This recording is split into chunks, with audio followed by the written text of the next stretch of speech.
అర్హులందరికీ సంక్షేమ పథకాలు అందించడమే లక్ష్యంగా కాంగ్రెస్ సర్కారు ముందుకెళ్తోందన్నారు మంత్రులు. సాగునీటి ప్రాజెక్టుల పెండింగ్ పనులను సాధ్యమైనంత త్వరగా పూర్తి చేయాలని అధికారులను ఆదేశించారు. సింగూరు డ్యాంను ఎన్డీఎస్ఏ నిబంధనలకు అనుగుణంగా పరిరక్షించాలన్నారు మంత్రులు. 14న హుజూర్ నగర్ సెగ్మెంట్లో 1000 ఇందిరమ్మ ఇండ్లను సీఎం పంపిణీ చేస్తారన్నారు నేతలు.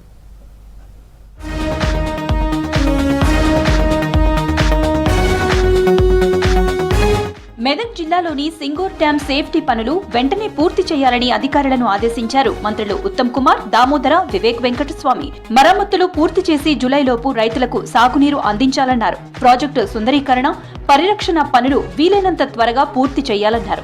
సెక్రటేరియట్లో ఉమ్మడి జిల్లా ఇరిగేషన్ ప్రాజెక్టులపై రివ్యూ చేశారు మంత్రులు.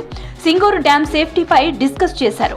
ఎన్డీఎస్ఏ నిబంధనలకు అనుగుణంగా సింగూరు డ్యాంను పరిరక్షించాలన్నారు. ప్రాజెక్టు కాలువల లైనింగ్ పనులను జూన్ 26లోగా పూర్తి చేయాలని ఆదేశించారు మంత్రులు.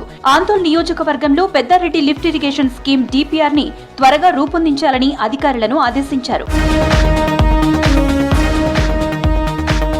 హుజూర్ నగర్ రామస్వామి గట్టు దగ్గర ఇందిరమ్మ మోడల్ కాలనీ 100 ఏళ్లు గుర్తుంచుకునేలా నిర్మిస్తున్నామన్నారు మంత్రి ఉత్తమ్ కుమార్ రెడ్డి.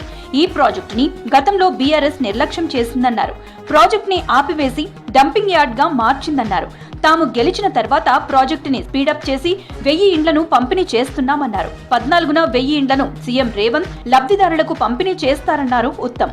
సూర్యాపేట జిల్లా హుజూర్ నగర్ రామస్వామి గట్టు దగ్గర నిర్మిస్తున్న ఇందిరమ్మ మోడల్ కాలనీ పనుల పురోగతిని పరిశీలించారు మంత్రి ఉత్తమ్ కుమార్. ఒక 14-15 ఏళ్ల కృషి. ఒకనాడు ఇక్కడ ఏం ఉండకపోయేది, జంగులానే ఉండేది, నిర్మానుషంగా ఉండేది. అయితే ఆనాడు నేను అప్పుడు ఉమ్మడి ఆంధ్రప్రదేశ్లో హౌసింగ్ మరియు వివిధ శాఖల కేబినెట్ మంత్రిగా ఉంటూ మరి ఉమ్మడి ఆంధ్రప్రదేశ్లోనే ఒక మోడల్ హౌసింగ్ కాలనీ కట్టియాలనే దృఢ సంకల్పంతో ఈ కార్యక్రమం మొదలుపెట్టినాం. పరిశ్రమలు తప్పనిసరిగా కార్మికుల సేఫ్టీపై ఫోకస్ పెట్టాలన్నారు కార్మిక శాఖ మంత్రి వివేక్ వెంకటస్వామి. సిగాచి ఫ్యాక్టరీలో చిన్న జాగ్రత్తలు తీసుకుని ఉంటే అంత పెద్ద ప్రమాదం జరిగేది కాదన్నారు.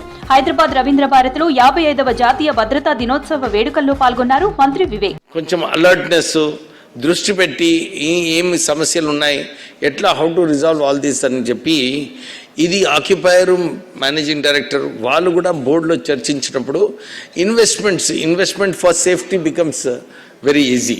So I would strongly suggest to the director of employment. ప్రజాపాలన ప్రగతి ప్రణాళిక కార్యక్రమాన్ని విజయవంతంగా ముందుకు తీసుకువెళ్లాలన్నారు మంత్రి దామోదర రాజనరసింహ. 6 నుంచి జూన్ 12 వరకు 99 రోజుల పాటు ప్రజాపాలన ప్రగతి ప్రణాళిక కార్యక్రమం ఉంటుందన్నారు మంత్రి. ప్రజాపాలన ప్రగతి ప్రణాళికలో భాగంగా ఆరోగ్య శాఖ నిర్వహించాల్సిన కార్యక్రమాలపై సెక్రటేరియట్లో సమీక్ష నిర్వహించారు మంత్రి దామోదర. ప్రగతి ప్రణాళిక కార్యక్రమాలపై ఆరోగ్య శాఖ ఉన్నతాధికారులకు దిశానిర్దేశం చేశారు. జాతీయ జనగణనలో కులగణన చేపట్టాలన్నారు మాజీ మంత్రి జీవన్ రెడ్డి. దీనిపై సీఎం రేవంత్ కి కూడా లేఖ రాశానన్నారు. కులాల వారీగా ఖచ్చితమైన జనాభా లెక్కలు ఉంటేనే బీసీలకు చట్టబద్ధంగా సముచిత రిజర్వేషన్లు అమలు చేయటం సాధ్యమవుతుందన్నారు జీవన్ రెడ్డి. జనగణనలో చేర్చబడే విధంగా కేంద్ర ప్రభుత్వంపై ఒత్తిడి తేవటానికి రేపు రాబోయే శాసనసభ సమావేశాలలో దీన్ని తీర్మానం చేసి ఏకగ్రీవంగా, గతంలో కూడా ఏదైతుందో రాష్ట్రంలో రాజకీయ పార్టీలన్నీ కూడా ఈ సామాజిక వెనుకబాటుతనానికి గురవుతున్న బలహీన వర్గాలు కల్పించాల్సిన హక్కులకు సంబంధించి అందరూ కూడా ఏకాభిప్రాయం వ్యక్తం చేశారు. హోలీ పండుగ ఐక్యతను చాటుతుందన్నారు ప్రభుత్వ విప్ వేములవాడ ఎమ్మెల్యే ఆది శ్రీనివాస్. రాజన్న సిరిసిల్ల జిల్లా వేములవాడలో జరిగిన హోలీ వేడుకల్లో పాల్గొన్నారు ఆది శ్రీనివాస్. సంగారెడ్డిలో హోలీ వేడుకల్లో పాల్గొన్నారు PCC వర్కింగ్ ప్రెసిడెంట్ జగ్గారెడ్డి. కార్యకర్తలు, అభిమానులు, చిన్నారులతో కలిసి హోలీ జరుపుకున్నారు.